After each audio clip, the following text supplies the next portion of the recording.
Senhora Presidente, senhoras senadoras, senhores senadores, telespectadores da TV Senado, ouvintes que nos acompanham pela Rádio Senado.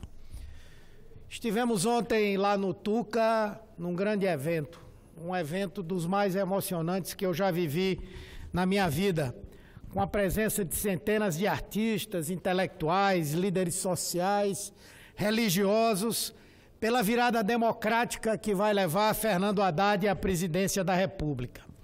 Tive a oportunidade de, ao lado de outros ex-ministros da Saúde, entregar um manifesto com milhares de assinaturas de profissionais dessa área em defesa do SUS, que é defendido por Fernando Haddad, ao contrário do que faz o seu adversário. Foi também expressivo registrar a manifestação da sociedade civil em favor da democracia. Democracia essa que vem sendo atacada violentamente por Bolsonaro e seus asseclas. Não bastassem os ataques constantes às mulheres, aos negros, aos homossexuais, aos nordestinos, às instituições republicanas e os adversários políticos também agora são atacados de forma virulenta. Filho de Bolsonaro, candidato mais votado de toda a história para deputado federal, diz que se fecha o STF com um cabo e um soldado. Coisa semelhante ele escreveu num artigo seu no jornal Hora Extra, no Rio de Janeiro, e que estão lá repetidas ideias semelhantes. No mesmo dia em que esse vídeo circulou, o próprio Bolsonaro avisou aos seus seguidores que vai prender e isolar seus opositores. O PT governou o Brasil por 13 anos e jamais diminuiu a democracia. Ao contrário, todas as instituições foram reforçadas em sua autonomia, como o Ministério Público e a Polícia Federal.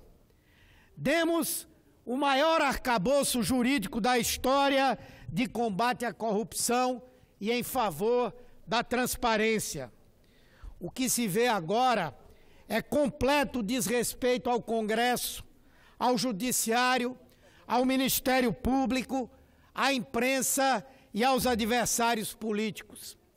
Incrível que essas mesmas instituições assistam a todos esses ataques impassíveis, como se nada estivesse acontecendo. Lá fora, esse risco já é sentido. A imprensa internacional considera catastrófica para o Brasil uma eventual eleição de Bolsonaro. O país estará isolado do resto do mundo, retrocedendo anos nos avanços que experimentou. A reação na sociedade já ocorre em todos os cantos do país. A população está chocada com tantas ameaças, com tanto ódio, com tanta violência. Hoje mesmo no Rio, artistas como Caetano Veloso e Chico Buarque estarão liderando um grande movimento pela democracia, um ato da virada no Rio de Janeiro. Nós, em Pernambuco, faremos na próxima quinta-feira um grande evento com Fernando Haddad, também para garantirmos essa vitória no segundo turno, que não é uma vitória do PT nem de Fernando Haddad, é uma vitória da democracia, é uma vitória da Constituição, é uma vitória da civilização contra a barbárie. E hoje, aqueles que vão votar em Jair Bolsonaro não podem depois ter a desculpa de não saber quem ele era. São as suas palavras como candidato que mostram o que ele quer. E pasmem, já existe um Bolsonaro atuando no mundo. O presidente das Filipinas, Fernando Duterte, é um exemplo de que o fascismo existe e de que as palavras têm que ser entendidas como palavras reais. Em 2 anos de mandato nas Filipinas, foram assassinadas 13 mil pessoas. Nas Filipinas, assim como Bolsonaro quer fazer aqui, a autoridade policial que matar alguém não será de nenhuma forma punida. Ao contrário, lá tem uma recompensa. Quanto mais se mata, mais se ganha dinheiro como autoridade policial. Naquele país, a violência é feita em nome do combate às drogas. Diz-se que são os traficantes que são assassinados. Aqui no Brasil, vai ser contra os que fazem oposição a esse projeto de ditador que é Jair Bolsonaro. Eu fui deputado com ele, presidenta, durante 4 anos, um deputado obscuro, uma pessoa despreparada, encarado como folclórico, que abria a boca apenas para dizer asneiras contra a liberdade e a democracia. É uma pessoa que não tem a estatura política para governar esse país. E só o ódio que existe em pessoas que estão absolutamente de olhos vendados para a realidade faz com que elas votem num cidadão como esse. Pois bem, ele falou no domingo que aqueles vermelhos vão amargar a cadeia ou o exílio. Na ditadura se dizia coisa semelhante. Quem iria ser preso, quem iria sofrer os processos da ditadura eram os comunistas. Quantos foram os não comunistas que foram presos, que foram torturados, que foram perseguidos, que foram expulsos da universidade, que foram cassados do serviço público, que foram cassados de mandatos parlamentares legitimamente conquistados pelo voto popular? Pois bem, esse cidadão que aí está tem um absoluto e total desprezo pela democracia.